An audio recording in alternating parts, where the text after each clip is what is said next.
Stupid. Smart. Stupid. Smart. See how that works? That's so cool.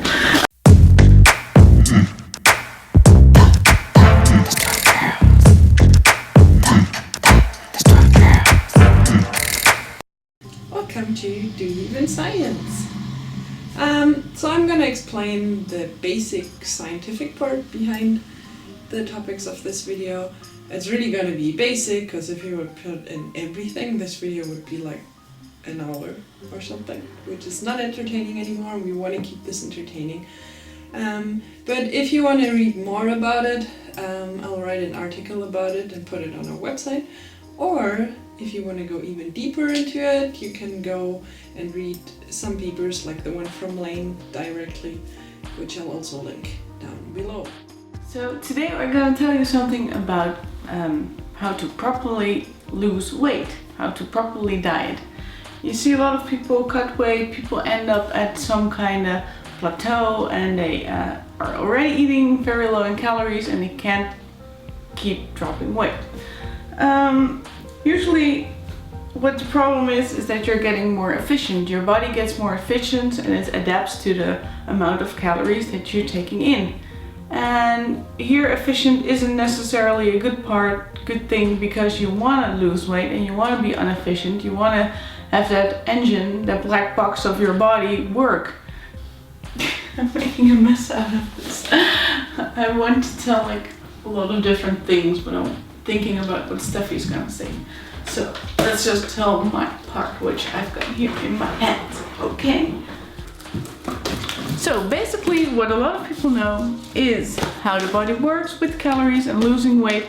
Usually when you want to lose weight, you have to make sure that the caloric intake that you get into your body, we also call it black box, is lower than your caloric expenditure, which could be like just living or the sports you do, whereas the energy intake can be the foods and the fluids and everything that gives you calories. So as long as you put the calorie intake lower than the calories you need and you use, you'll drop weight. But there's more to that, and there's a lot of more things that control that, and those are inside your body. And therefore, we zoomed in and made the black box. And the black box has a lot of those things, which Steffi will explain, because she has the best glasses, which makes her a little bit smarter. Okay, let's see what we got here. I'll start with the biggest one, which have the biggest influence. I'll start in two. These are the hormones that counteract each other. And we'll start off with the anabolic hormone. And the one that counterparts that, the catabolic hormone. First up, anabolic and catabolic hormones. Those two counteract each other. Anabolic means building up molecules from smaller parts. It's Greek. So in our case that means building up muscle. And catabolic is the other side, so it means breakdown of muscle. The most common anabolic hormone is testosterone, so if that goes up, you build more muscle, as we already told you in some of our other videos. And the most common catabolic hormone is cortisol, so that's the stress hormone. So that means if you have a lot of stress, your cortisol levels go up, and that means you break down muscle. So when you're dieting, your testosterone levels go down and your cortisol levels go up, which can lead to breakdown of muscle, and that means you lose lean body mass. So let's just dig into what we else got in the black box.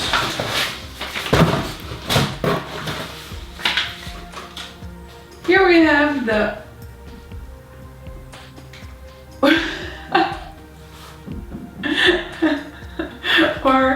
orexigenic. Here we have the orexigenic. I'm not used to saying these words. Orexigenic. Here we have the orexigenic hormone. And then we have the anorexigenic hormone. So I have to admit I had problems with pronouncing that first too. So the next couple of counteracting hormones are orexigenic and anorexigenic hormones. Orexigenic means it's appetite stimulating, and one common hormone here is ghrelin, and if that goes up, you're more hungry. The most known anorexigenic hormone is leptin, which suppresses hunger and appetite. Leptin is produced in fat cells, so that means if you have a lot of fat cells, you have a lot of leptin, so you have less hunger. So it's thought to really regulate your hunger so that you don't get too fat in the end. But if you're dieting, you lose fat, so you also have less leptin in your body, which means you have more hunger. So look at you getting all smart with us. Do you even science? Okay, so these were the bigger ones with the counterpart, and then we have another one. We have two others. We have the thermogenic hormones. Tell us about that. As last set of hormones, we have here the thermogenic hormones. Thermogenesis means heat production, and there are different ways how your body produces heat. There's like exercise-induced heat production, there's non-exercise produced heat production, so that means just your normal daily activities. I mean, if I just sit around and move my hands, I also produce heat. And then there's diet-induced heat production. So when I eat and I start digesting, that also produces heat. And there are a couple of hormones which regulate that. The most important ones are the thyroid hormones. There are a couple of different ones on different versions of them, and I'm not going to go into detail here. But in total, they control your metabolic rate. So if all your thyroid levels go down, your metabolism slows down too. And there's actually a lot of people who have an under-functioning thyroid and therefore need to take supplements and supplement those hormones. I do that too, for example. A second very important thermogenic hormone is insulin. Insulin is in your bloodstream and it rises when you eat food, or specifically when you eat carbohydrates. And it opens up the cells so that they can take up the sugar and use it as energy. And if you eat too much sugar, it opens up fat cells so that the sugar can be saved in there. And this rise of insulin after eating something also produces heat, like this is the digestive heat production. And obviously if you eat less, you have less heat production because you digest less. So in general, this is another factor which decreases your calorie expenditure. Last one in my box. Mitochondria.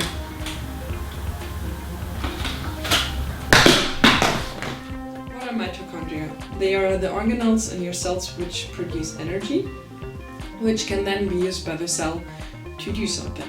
They take the glucose, so the sugar, which came from your food, out of the bloodstream into the cell, and then by some respiration process they oxidize it and make a product which the cell can use as energy, which is called ATP. For making this ATP, the cells need to take up a proton through the cell membrane and bind that to an ADP to make an ATP out of it. And sometimes what can happen is that they take up a proton and don't produce energy out of it. So that's called a proton leak. What that means in total is that just the energy production process here is inefficient. So the cell does something, you produce heat, but you don't produce energy which the cell can use. But for us, inefficiency is actually good, because if we produce heat and don't produce energy which we can use, it's just burned calories and we don't use anything of it. But if you diet, this proton leak goes down. So actually your cells are getting more efficient in using all the energy that they have to use. Okay, so now we know we have the hormones, we have the mitochondria. In general, it means our metabolism slows down, we burn less calories, we have more hunger, we are more efficient, and that in some people can lead to weight loss plateaus, where you, like, for example, eat very low calories and you do a lot of cardio, but you're still not losing any more weight. And mostly this is caused by people just dieting too fast. So if you reduce your calories in very large steps, this adaptation process will be much faster, and then you run into a wall at some point where your body is just not doing anything anymore. So instead of reducing your calories in very large steps and doing it very fast, you should do the opposite. You should take very small steps, rather diet over a longer process, because then your body can adapt to those things. But it won't go into this starvation and this stopping of doing anything mode as fast as if you diet very fast. Another thing you should do is definitely keep on lifting heavy, because you want to keep that lean body mass. That lean body mass is burning calories. And if you stop lifting, or if you reduce your weights to very, very low numbers, then you will lose lean body mass, so you will lose muscle, and that won't help you in any case. And the last thing which is important here is that you eat enough protein. Because firstly, that reduces catabolism, so you keep more muscle, and it's very satiating, so you're less hungry. Pretty cool, pretty cool. So, thank you for that bunch of information and explaining it so clearly to us. We really hope you liked this video and enjoyed the science stuff with the strong girls. Like we already said, we dedicated to Layne, who really gave us a boost of digging into the science again. And hope you like it, and we'll see you in the next video.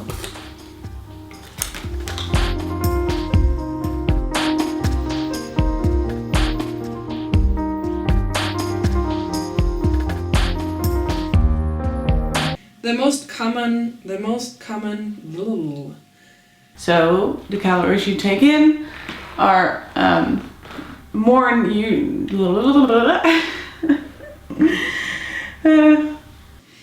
Do you even science? So,